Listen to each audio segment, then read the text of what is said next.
Class 10 এ আমরা যে organic কেমিস্ট্রিটা পড়াচ্ছিলাম জৈব রসায়ন, তার আজকে 3 নম্বর ক্লাস। গতদিন ক্লাসে আমি মিথেনের যে প্রপার্টি বা বিক্রিয়া সেগুলো আলোচনা করেছিলাম। আজকে আমরা ইথিলিন নিয়ে পড়াবো। তো ইথিলিনের সংকেত হচ্ছে C2H4। তো ফার্স্টে একটা কথা বলি, সেটা হচ্ছে ইথিলিনের যে বিক্রিয়াগুলো আছে এটাই মেন আমি এখানে পড়াবো, বাকিটা বই থেকে দেখে নেব। ব্যবহারগুলো করে দেবো। প্রথম যে বিক্রিয়াটা সেটা হচ্ছে ইথিলিন কিভাবে লেখা যায়, C2H ডাবল বন্ড CH2। এটাকে এর উপরে র্যানি নিকেল অনুঘটক দিয়ে যদি চালনা করা হয়, উত্তপ্ত করতে হয় প্রায় 200 ডিগ্রি সেন্টিগ্রেড উত্তপ্ত করলে কি হবে, এবং বললাম এই র্যানি নিকেল অনুঘটকের উপস্থিতিতে হাইড্রোজেন চালনা করতে হবে। র্যানি নিকেল অনুঘটকের উপস্থিতিতে হাইড্রোজেনকে চালনা করতে হবে।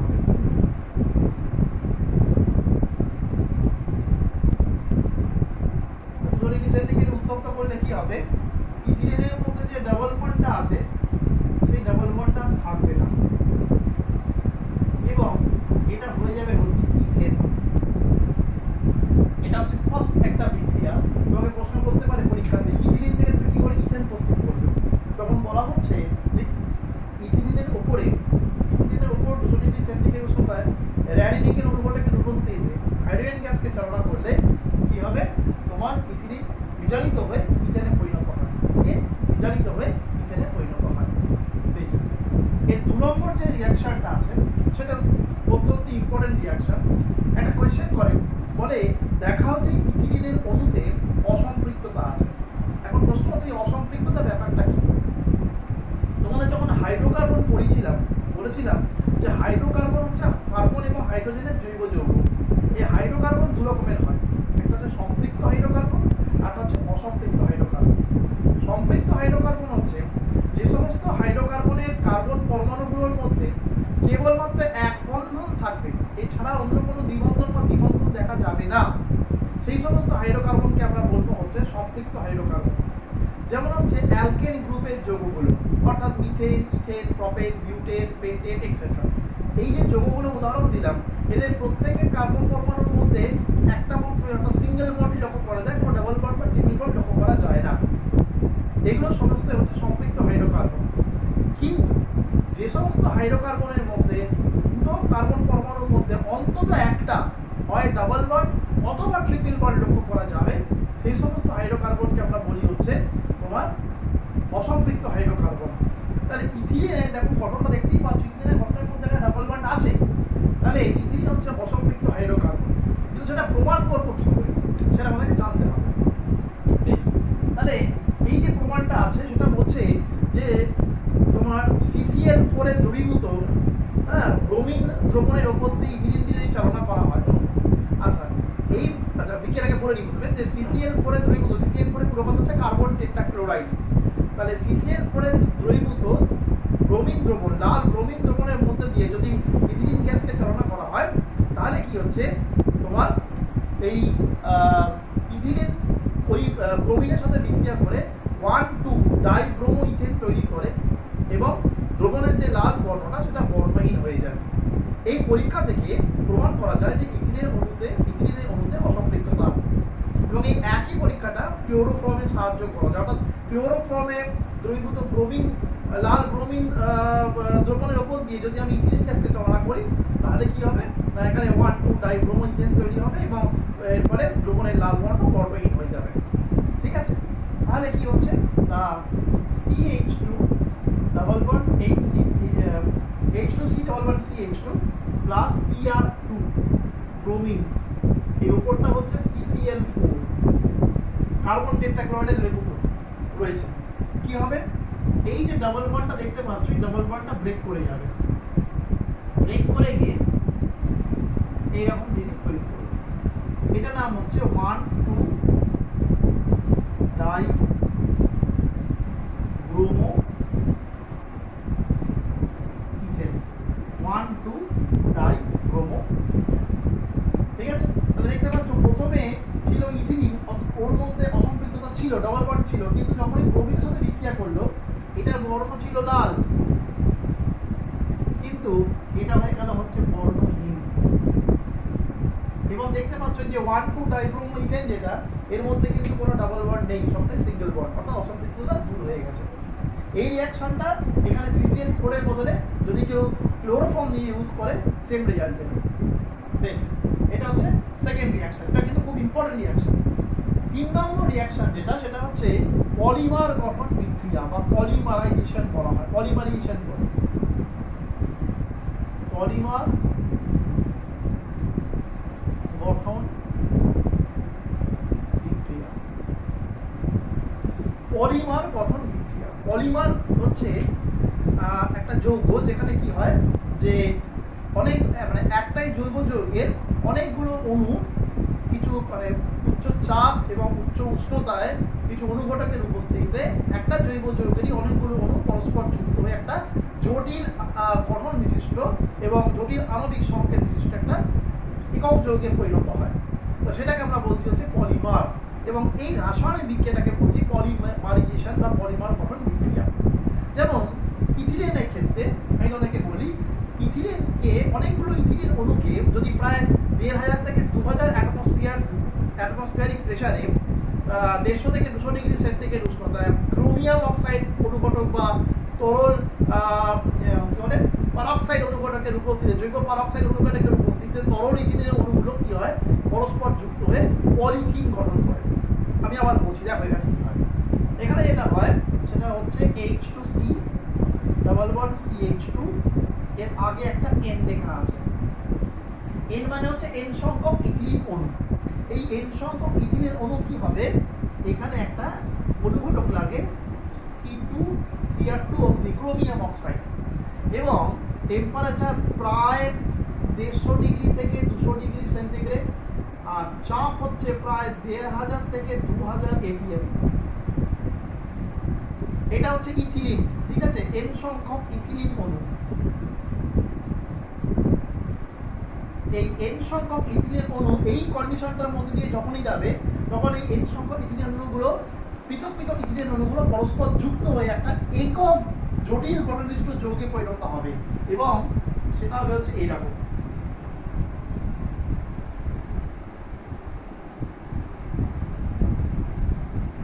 এটা হচ্ছে পলিথিন।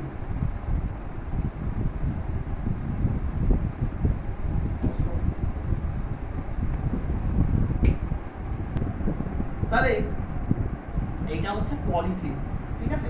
পলিথিন হচ্ছে ইথিলিনের পলিমার, ঠিক আছে। ইথিলিনটা হচ্ছে মনোমার, সেখানে N সংখ্যক পৃথক পৃথক ইথিলিন পরমাণু ছিল। আমি আবার বলছি, N সংখ্যক পৃথক পৃথক ইথিলিন পরমাণু ছিল, তারা কি হলো পৃথক পৃথকভাবে যুক্ত হলো, কিন্তু এই ক্রাইটেরিয়াটাকে ফলো করলো, অর্থাৎ প্রায় 1,500 থেকে 2,000 অ্যাটমসফিয়ারিক প্রেসার, 150 ডিগ্রি সেন্টিগ্রেড থেকে 200 ডিগ্রি সেন্টিগ্রেড উষ্ণতা এবং ক্রোমিয়াম অক্সাইড অনুঘটকের উপস্থিতিতে এই পৃথক পৃথক ইথিলিনের অণুগুলো যুক্ত হয়ে একটা একক একটা অণুতে পরিণত হলো এবং জটিল গঠন আণবিক গঠন বিশিষ্ট, তার নাম হচ্ছে পলিথিন। এটা তার হচ্ছে সংকেত। তা এটাই হচ্ছে পলিমার। ইথিলিনের মনোমার হচ্ছে পলিথিন, পলিথিনটা হচ্ছে পলিমার, ঠিক আছে। এটা একটা প্লাস্টিক জাতীয় পদার্থ। প্লাস্টিক মানে আমরা যা বুঝি সেটা নয়, প্লাস্টিক একটা স্টেট, হ্যাঁ। তো সেই প্লাস্টিক জাতীয় পদার্থ হচ্ছে তোমার এই পলিথিন, ঠিক আছে। পরে আমরা নেক্সট ভিডিওতে পলিথিন সম্পর্কে বা পলিমার সম্পর্কে আমরা আরো ডিটেলসে আলোচনা করব। তো এই প্রধানত এই 3টে বিক্রিয়া এখানে ইথিলিনে আসে, এটা দেখে নাও। প্রথমটা হচ্ছে এই দ্রুত বিক্রিয়া, মানে ইথিলিন থেকে তুমি কি করে ইথেন তৈরি করবে। পরেরটা ভীষণ ইম্পর্টেন্ট, যে ইথিলিনের অণুতে যে অসম্পৃক্ততা সেটা তুমি কি করে প্রমাণ করবে। আর 3 নম্বরটা হচ্ছে ইথিলিন থেকে পলিথিন কি করে তৈরি করবে, ঠিক আছে। তা দেখে নাও, দেখে নিয়েছো? ওকে, নেক্সট যে পার্টটা আমরা আসবো সেটা হচ্ছে ইথিলিনের পরে যেটা আছে। আচ্ছা, ইথিলিনের ব্যবহারটা বলে দিই বুঝতে। ইথিলিন প্রধানত কি করে, তোমার পলিথিন প্রস্তুতিতে, বুঝতেই পারছো ইথিলিন থেকে পলিথিন প্রস্তুত করা যায়। ইথিলিন হচ্ছে তোমার মাস্টার্ড গ্যাস বলে একটা গ্যাস আছে, সেই মাস্টার্ড গ্যাসে এটা তৈরি করতে কাজে লাগে ইথিলিন, ঠিক আছে। এই হচ্ছে ব্যাপার ইথিলিন। আরেকটা আছে, সেটা কার্ব, এটা অ্যাসিডিনের ক্ষেত্রে আছে। দেখো এবার নেক্সট হচ্ছে আমরা অ্যাসিডিন যৌগ আলোচনা করব। অ্যাসিডিন হচ্ছে HC111CH3 CH মানে এর সংকেত হচ্ছে C2H2। তো দেখতেই পাচ্ছ যে এরও কিন্তু অণুতে অসম্পৃক্ততা আছে, এখান থেকেই দেখা যায়। তো এরও দুটো আমরা রিঅ্যাকশন করব, যে অ্যাসিটিলিন থেকে কি করে আমরা ইথিলিন এবং ইথেনে প্রস্তুত মানে নিয়ে যেতে পারি। অর্থাৎ একটা কথা মনে রাখবে, যখন না আমরা হাইয়েস্ট অর্ডার থেকে লোয়েস্ট দিকে যাব তখন বিজারণ ঘটাতে হবে, একটা করে হাইড্রোজেন জুড়ে দিতে হবে দুটো করে। তো এখানে ওই র্যানি নিকেল দিয়ে এই বিক্রিয়াটা করা যায়, কিন্তু সেটা রুম টেম্পারেচারে করা যাবে না। রুম টেম্পারেচারে এটা করতে গেলে যেটা হবে, এর সাথে তোমাকে কি করতে হবে, হাইড্রোজেন দিতে হবে, কিন্তু এটা প্লাটিনাম বা প্যালাডিয়াম, যেমন এখানে প্লাটিনাম অনুঘটক দিয়েছি, প্লাটিনাম বা প্যালাডিয়াম, পিডি মানে হচ্ছে প্যালাডিয়াম, প্লাটিনাম বা প্যালাডিয়াম অনুঘটকের উপস্থিতিতে নরমাল অর্থাৎ রুম টেম্পারেচারে তোমার অ্যাসিডিনের উপর দিয়ে যদি হাইড্রোজেনকে চালনা করা হয়, তাহলে অ্যাসিডিন বিচারিত হয়ে হাইড্রোজেন দ্বারা বিচারিত হয়ে উৎপন্ন করবে হচ্ছে ইথিলিন, অর্থাৎ HC ডাবল বন্ড H এখানে একটা ডুবে যাবে। দেখো এটা হচ্ছে ছিল হচ্ছে অ্যাসিটিলিন, এটা ছিল হচ্ছে অ্যাসিটিলিন, whereas এটা পেলাম হচ্ছে ইথিলিন, বিজারণ ঘটেছে। ঠিক আছে, এবার এই জিনিসটাকে আমি আবার কন্টিনিউ করতে পারি, একই প্রসেস যদি আবার করা হয়, আবার হাইড্রোজেন দিয়ে যদি বিজারিত করা হয়, তাহলে এই প্লাটিনাম বা প্যালাডিয়াম ধাতুকে অনুঘটক রূপে হিসেবে ব্যবহার করে, তাহলে সেটা তৈরি হবে হচ্ছে HC সিঙ্গেল বন্ড HC, এই নিচে একটা, এই নিচে একটা, এই উপরে একটা, এই উপরে একটা, এটা তৈরি হবে হচ্ছে ইথেন। এই তৈরি হচ্ছে ইথেন। তাহলে এখানে দুটো স্টেপের রিঅ্যাকশনটা করতে পারে, মানে এখানে দুটো স্টেপে তোমার রিঅ্যাকশনটা করতে পারে। ফার্স্ট স্টেপ হচ্ছে অ্যাসিটিলিনকে হাইড্রোজেন দ্বারা বিজারিত করে প্রথমে পেলাম ইথিলিন, সেই ইথিলিনকে আবার হাইড্রোজেন দ্বারা বিজারিত করে তৈরি করলাম হচ্ছে ইথেন। ঠিক আছে, এবং এই বিজারণ প্রক্রিয়াতে অনুকরণ রূপে কাজ করলে হচ্ছে প্লাটিনাম বা প্যালাডিয়াম ধাতু। এটা কিন্তু হচ্ছে টোটালি রুম টেম্পারেচারে হলো। এবার এই রিঅ্যাকশনটা যদি নিকেলকে ব্যবহার করা হতো, র্যানি নিকেলকে, তাহলে কিন্তু প্রায় 170 বা 160 ডিগ্রি সেন্টিগ্রেড উষ্ণতা প্রয়োজন হতো, এটা মাথায় রাখবে। বেশ, আর একটা রিঅ্যাকশন যেটা, সেটা হচ্ছে যদি প্রশ্ন করে যে অ্যাসিটিলিনের অণুতে যে অসম্পৃক্ততা আছে, সেটা তুমি কি করে প্রমাণ করবে, সেটাও প্রমাণ করা যায়। সেটা হচ্ছে আবার একই ব্যাপার, যে ব্রোমিন CCl4 দ্রবীভূত ব্রোমিন দ্রবণের ওপর দিয়ে যদি আমি অ্যাসিডিন গ্যাসকে চালনা করি, তাহলে ব্রোমিনের লাল বর্ণ বর্ণহীন হয়ে যাবে এবং 1,2 ডাইব্রোমো ইথেন তৈরি হবে। ঠিক আছে, সরি ডাইব্রোমো অ্যাসিডিন তৈরি হবে। দেখো এই একই রিঅ্যাকশন আমি দেখাচ্ছি, এটা হচ্ছে Br2, এটা হচ্ছে CCl4। ঠিক আছে, এইটা করলে কি হবে, এই দ্রবণটা ছিল হচ্ছে, বর্ণটা ছিল হচ্ছে লাল, এই লাল বর্ণটা এখানে হয়ে যাবে হচ্ছে একটা বন্ড ভাঙবে, ভেঙে এটা তৈরি করবে হচ্ছে Br, এটার নাম হচ্ছে 1,2 ডাইব্রোমো অ্যাসিটিলিন।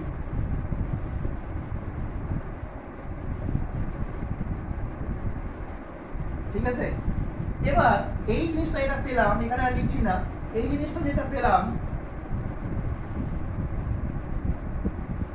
একে যদি আবার ফার্দার ওই ব্রোমিন দ্রবণ দিয়ে চালনা করি আমি, তাহলে এটা তৈরি হবে হচ্ছে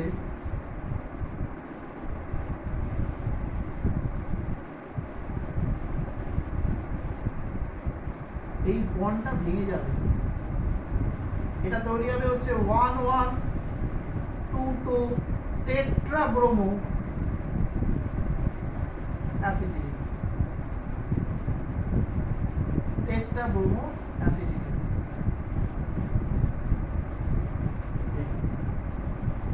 একই রিঅ্যাকশন দুবার করে ঘটছে, যেমন এখানেও দুবার করে ঘটেছে, এখানেও দেখে দুবার করে ঘটছে। এইটা হচ্ছে অ্যাসিডিনের তোমার রিঅ্যাকশন।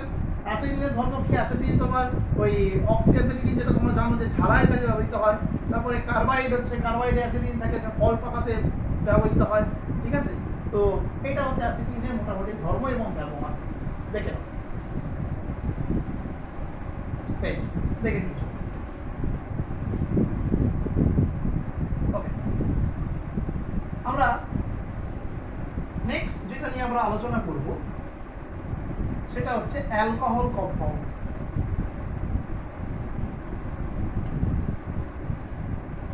এই অ্যালকোহলের মধ্যে মেইনলি আমরা আলোচনা করব ইথাইল অ্যালকোহল।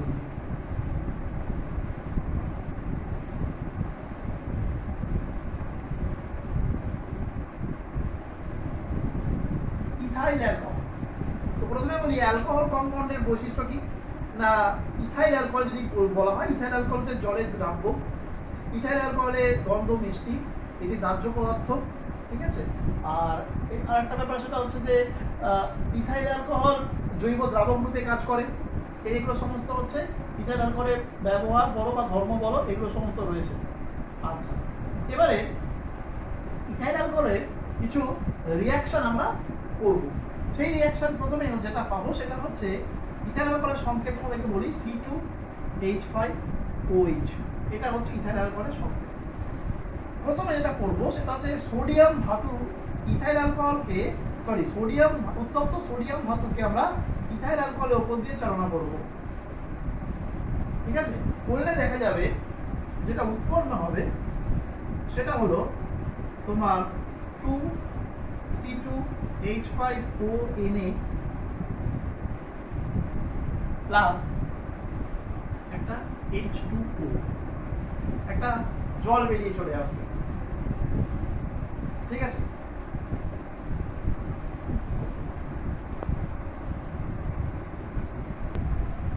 রিঅ্যাকশনটা একটু রেকটিফাই করা একটু ভুল ছিল, ওটা জল হবে না, ওটা হাইড্রোজেন হবে। আর এই যে যৌগের তৈরি হলো এটার নাম হচ্ছে সোডিয়াম ইথক্সাইড। আমি একটু বলি আবার, সেটা হচ্ছে সাধারণ উষ্ণতায় উত্তপ্ত করার কোনো দরকার নেই, কারণ সোডিয়াম এমনিতে খুব তীব্র ধাতু, এটা তীব্র বিজারক ধাতু। তো ন্যাচারালি এটা অত্যন্ত রাসায়নিক সক্রিয়, এখানে আলাদা করে উত্তপ্ত করার কোনো প্রয়োজন নেই। তো যেটা বলছিলাম যে ইথাইল অ্যালকোহলকে সোডিয়াম ধাতুর উপর দিয়ে চালনা করলে কি হবে, সাধারণ উষ্ণতায় এরা পরস্পর বিক্রিয়া করে কি হবে, সোডিয়াম ইথক্সাইড উৎপন্ন করবে। এই যে যৌগটা দেখতে পাচ্ছ, এই যৌগটার নাম হচ্ছে সোডিয়াম ইথক্সাইড এবং হাইড্রোজেন গ্যাস উৎপন্ন করবে। নেক্সট হচ্ছে এই যে ইথাইল অ্যালকোহল দেখতে পাচ্ছ C2H5OH, এর উপর যদি আমি গাঢ় H2SO4 যোগ করে উত্তপ্ত করি প্রায় 170 ডিগ্রি সেন্টিগ্রেড উষ্ণতা, কি হবে, এই গাঢ় H2SO4 যে কম্পাউন্ডটা রয়েছে, যে যৌগটা রয়েছে, এটা হচ্ছে নিরুদক, অর্থাৎ এ কি করবে, এই ইথাইল অ্যালকোহলের থেকে এক অণু জলকে বের করে নেবে। মানে বের করলে যেটা পুরো থাকবে, দেখো এটা পুরো থাকবে C2H4 প্লাস H2O, অর্থাৎ ইথিলিন উৎপন্ন হবে। এটা প্রশ্ন করতে পারে ইথাইল অ্যালকোহল থেকে তুমি কিভাবে ইথিলিন প্রস্তুত করতে পারো। এটা হচ্ছে সেই রিঅ্যাকশন যে ইথাইল অ্যালকোহলকে গাঢ় H2SO4 মিশিয়ে 170 ডিগ্রি সেন্টিগ্রেড উষ্ণতায় উত্তপ্ত করলে গাঢ় H2SO4 ইথাইল অ্যালকোহল থেকে এক অণু জল বের করে নেয় বা শোষণ করে নেয়, ফলে এবং সেটা ইথিলিনে পরিণত হয়। এই দেখো একটা অণু যদি জল বেরিয়ে যায় সেটা হবে হচ্ছে C2H4 প্লাস H2O, এই জলটা বাইরে বেরিয়ে চলে যাবে। এটা হচ্ছে ইথাইল অ্যালকোহলের প্রপার্টি। তো এই দুটো রিঅ্যাকশনই আমাদের সিলেবাসে আছে, কিন্তু এখানে কতগুলো কথা বলার আছে। প্রথম যে কথা বলার আছে সেটা হচ্ছে তোমার কতগুলো নাম জানতে হবে। যেমন হচ্ছে মিথাইল অ্যালকোহল বা মিথানল সম্পর্কে আমরা পড়েছি। মিথাইল অ্যালকোহল এর সংকেত হচ্ছে তোমার CH3OH, এটা হচ্ছে মিথাইল অ্যালকোহলের সংকেত। এই মিথাইল অ্যালকোহলকে বলা হয় উড স্পিরিট বলা হয়, এটার নাম হচ্ছে উড স্পিরিট।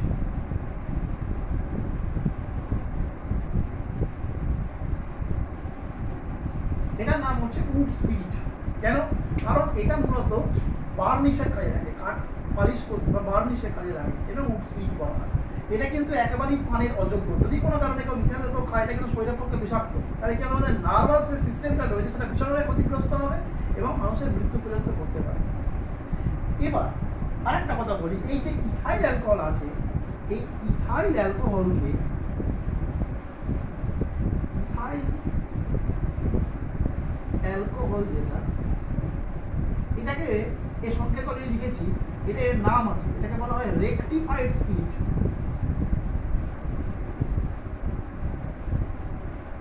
এটাকে বলা হয় রেকটিফাইড স্পিরিট। এই রেকটিফাইড স্পিরিটের সাথে এটা কিন্তু পান করা হয়, মানে আমরা বাজারে যেটাকে ওয়াইন বা হুইস্কি বা মদ বলে যেটাকে জানি সেটা হচ্ছে অ্যাকচুয়ালি ইথাইল অ্যালকোহল। এটা কিন্তু পান করা হয়, কিন্তু বেশি পরিমাণ পান করলে সেটা কিন্তু আমাদের নার্ভের প্রভাব ফেলতে পারে এবং লিভারের ওপর লিভারকে ক্ষতিগ্রস্ত করতে পারে। তাই এই ইথাইল অ্যালকোহলকে পানের অযোগ্য করার জন্য কি হয়, এর সাথে কিছু পরিমাণ মিথাইল অ্যালকোহল, পিরিডিন, অশোধিত ন্যাপথা এগুলো মিশিয়ে একটা মিশ্রণ তৈরি করা হয়। এই মিশ্রণটার নাম হচ্ছে ডিনেচার্ড স্পিরিট। প্রশ্ন আসতে পারে ডিনেচার্ড স্পিরিট বলতে কি বোঝো? ডিনেচার্ড স্পিরিট বলা হয়, এই ডিনেচার্ড স্পিরিট মানে হচ্ছে বলতে হবে যে রেকটিফায়ার্ড স্পিরিট বা ইথাইল অ্যালকোহলকে পানের অযোগ্য করার জন্য ওর সাথে সামান্য পরিমাণ মিথাইল অ্যালকোহল, পিরিডিন বা অশোধিত ন্যাপথা মিশিয়ে যে মিশ্রণটা তৈরি করা হয় সেটাকে বলা হয় ডিনেচার্ড স্পিরিট। এটা প্রধানত জ্বালানির কাজে বা বার্নিশের কাজে ব্যবহৃত হয়। তাহলে এইটা হলো হচ্ছে ইথাইল অ্যালকোহল বা অ্যালকোহল সম্পর্কিত আলোচনা। তো আর একটা কথা বলি, পাওয়ার অ্যালকোহল বলে একটা কথা আছে। পাওয়ার অ্যালকোহল মানে হচ্ছে এই অ্যালকোহলকে পেট্রোল এবং বেনজিনের সাথে মিশিয়ে জ্বালানির কাজে ব্যবহৃত করা হয়। তো পেট্রোল, ইথাইল অ্যালকোহল এবং বেনজিনের যে মিশ্রণটা তাকে বলা হয় পাওয়ার অ্যালকোহল। এটা প্রধানত জ্বালানির কাজে ব্যবহার করা হয়। ঠিক আছে, তো ইথাইল অ্যালকোহল বা অ্যালকোহল সম্পর্কে আমাদের এইটুকু সিলেবাসের মধ্যে ছিল, এটা তোমরা দেখে নাও। দেখে নিয়েছো? ওকে, আমাদের একদম শেষ আমরা যে টপিকটায় আসবো সেটা হচ্ছে acetic acid.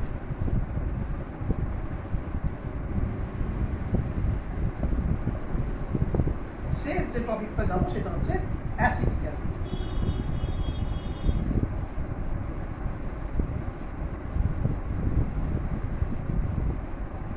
Acetic acid, acetic অ্যাসিডের সংকেত হচ্ছে CH3COOH। এই অ্যাসিটিক অ্যাসিডের মৃদু জলীয় দ্রবণকে আমরা ভিনিগার বলে জানি। ভিনিগার কিন্তু অ্যাসিটিক অ্যাসিড পুরোটা নয়, অ্যাসিটিক অ্যাসিডের মৃদু জলীয় দ্রবণটা হচ্ছে ভিনিগার।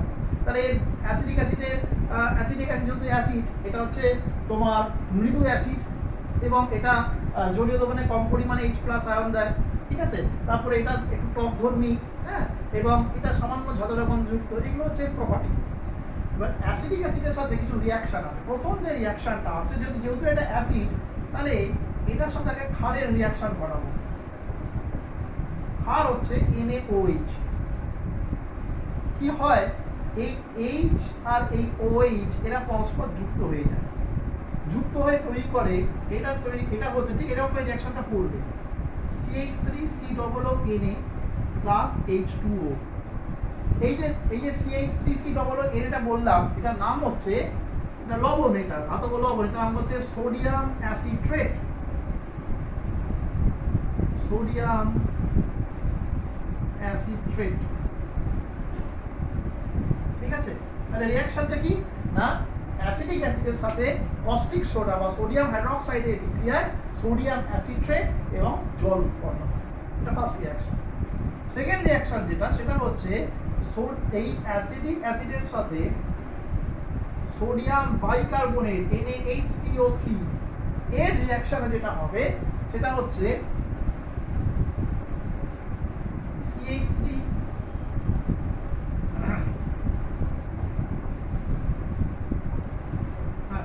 CH3COONA+CO2+H2O। কার্বন ডাই অক্সাইডে বুদবুদ বেরোবে, সোডিয়াম অ্যাসিডেট তো উৎপন্ন হবেই, আর এইটার থেকে কি হবে, এই দুটো মিলিয়ে এই দুটো হাইড্রোজেন আর একটা অক্সিজেন নিয়ে জল তৈরি হলো, আর এখান থেকে কার্বন ডাই অক্সাইডের বুদবুদ বেরিয়ে গেল।